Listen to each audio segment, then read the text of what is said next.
Hello friend, good morning. Savita Sharma के blog में आपका स्वागत है। तो आज तो ठंड तो कम है क्योंकि अब ठंड थोड़ा सा कम हो गई है और बच्चों के हो गए हैं स्कूल शुरू।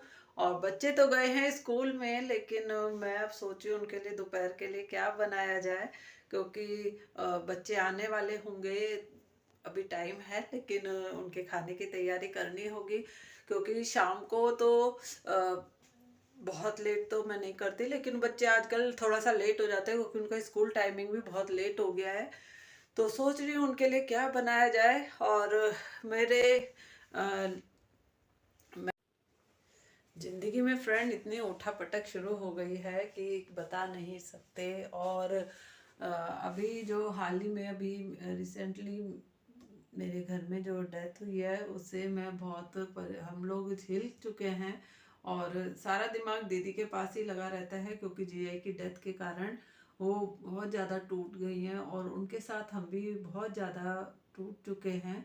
और ये झटका थोड़ा सा झेला नहीं जा रहा, क्योंकि मम्मी पापा के जाने के बाद एक लंबे अरसे के बाद घर में ऐसी घटना हुई है जिसकी कोई उम्मीद ही नहीं थी। और इससे थोड़ा सा उभर पाना बड़ा मुश्किल हो रहा है, लेकिन देखते हैं, संभालना पड़ेगा।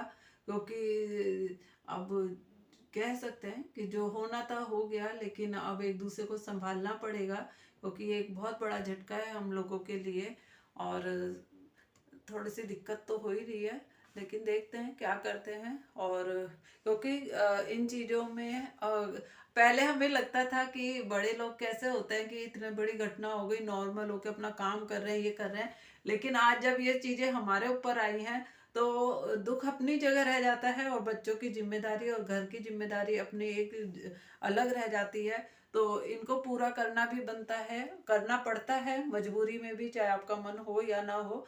तो वही चीज़ें हैं, जब अकेले में बैठते हैं तो परेशान हो जाते हैं और काम में लगे रहते हैं, तो इन चीज़ों का थोड़ा सा भूल जाते हैं और काम में बिजी हो जाते हैं। तो अब पता चलता है कि बड़े लोग कैसे करते थे, अब हम भी लगता है बड़े हो गए हैं। तो बच्चों की जिम्मेदारी, घर की जिम्मेदारी के साथ दीदी का ख्याल आते ही परेशानी होती है। और पुरानी बातें बड़ा परेशान करती हैं जब सोचते हैं कि शुरुआत से कि कैसे क्या रिश्ता बना, कैसे बना, क्या क्या किया, इस रिश्ते को इतना लंबा, एक लोग इस इतने लंबे रिश्ते में जुड़े रहे, कैसे क्या क्या एक एक स्टेप जब याद आता है तो वो दिल को बहुत परेशान करता है। और बहुत मुश्किल हो जाता है इन चीज़ों को झेलना। अब शायद इन चीज़ों को पता चलता है कि बड़ों का साथ होता है तो ये सब चीज़ें बड़े झेल लेते हैं, लेकिन हम सब भाई बहन एक साथ हैं और एक दूसरे को संभालना हमारी एक जिम्मेदारी बनती है।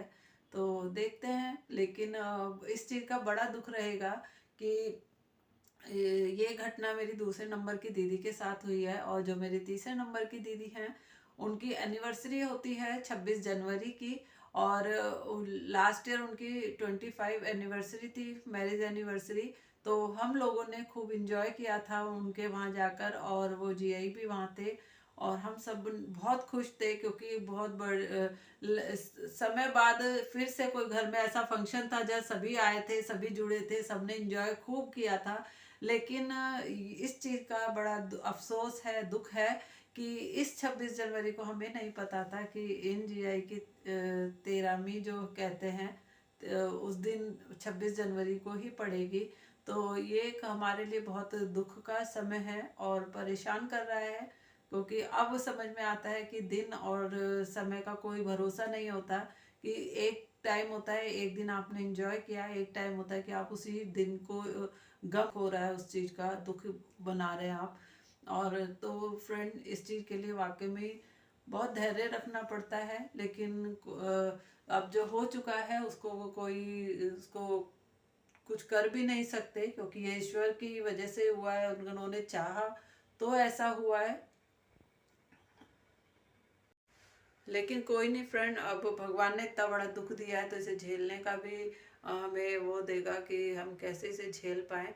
लेकिन दुख की बात है, क्योंकि बच्चों को भी परेशानी हो रही है। बच्चों को इस उम्र में माँ बाप की ज़रूरत होती है, और बच्चों को हमेशा माँ बाप की ज़रूरत रहती है, लेकिन भगवान ने इस तरीके से करके ना हमारे साथ अच्छा किया है ना बच्चों के साथ अच्छा किया है। लेकिन भगवान की मर्जी के सामने हम कर भी क्या सकते हैं। और ये अचानक, इतने अचानक में ये घटना घटी कि ना कोई बीमार था ना कुछ, एक हार्ट अटैक जो आजकल एक नॉर्मल सी कह सकते हैं बीमारी बन चुकी है, किसी को कभी भी हो जाता है, इसका कोई अंदेशा भी नहीं होता। तो ये जो झटका है बहुत भारी है। देखते हैं इसमें क्या होता है आगे।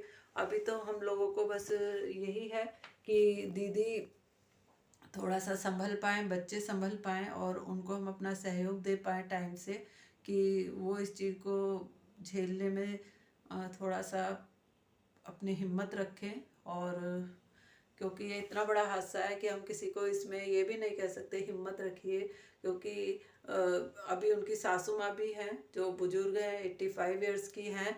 तो उनको भी हम क्या समझाएं, क्योंकि एक माँ ने जो इतनी तपस्या करके अपने बच्चे को इतना बड़ा किया था, और उनको कह सकते हैं कि उनके जाने की उम्र थी, काफ़ी बीमार है और 85 प्लस है, लेकिन उनके सामने उनका ऐसे बेटा चला गया अचानक। तो हर माँ के लिए एक शौक वाला टाइम होता है, उनको कुछ समझा ही नहीं सकते इस चीज़ में, बस सांत्वना ही दे सकते हैं। वो भी एक मुझे लगता है बेकार रहती है, क्योंकि माँ माँ ही होती है, पत्नी भी पत्नी ही होती है, और बच्चों के पिता गए हैं तो बच्चों की भावनाएं अपनी अलग होती हैं। तो किसी को हम समझा नहीं सकते, बस कोशिश कर सकते हैं, वही हम कोशिश कर रहे हैं फ्रेंड। तो देखते हैं आगे क्या होता है। तो फ्रेंड, आप लोगों से रिक्वेस्ट है कि आप प्लीज़ मेरे चैनल को लाइक शेयर सब्सक्राइब जरूर करा करें, और साथ में अपना सपोर्ट भी दें, ताकि इस दुख की घड़ी में मेरे को अगर अपने फ्रेंड्स का साथ मिलेगा तो मुझे थोड़ा सा, मुझे भी हिम्मत मिलेगी इस दुख को झेलने के लिए। तो फ्रेंड, मिलते हैं नए ब्लॉग में, और अब नहीं कहूँगी कि नए मोटिवेशन के साथ, क्योंकि अभी मुझे खुद मोटिवेशन की ज़रूरत है, और मुझे खुद आप लोगों के सपोर्ट की ज़रूरत है। तो फ्रेंड, मिलते हैं फिर अगले ब्लॉग में। अब तक के लिए इतना ही, और मैं देखती हूँ कि बच्चों के लिए क्या बना सकती हूँ अभी। तो मिलते हैं फिर नए ब्लॉग में, तब तक के लिए टाटा बाय बाय।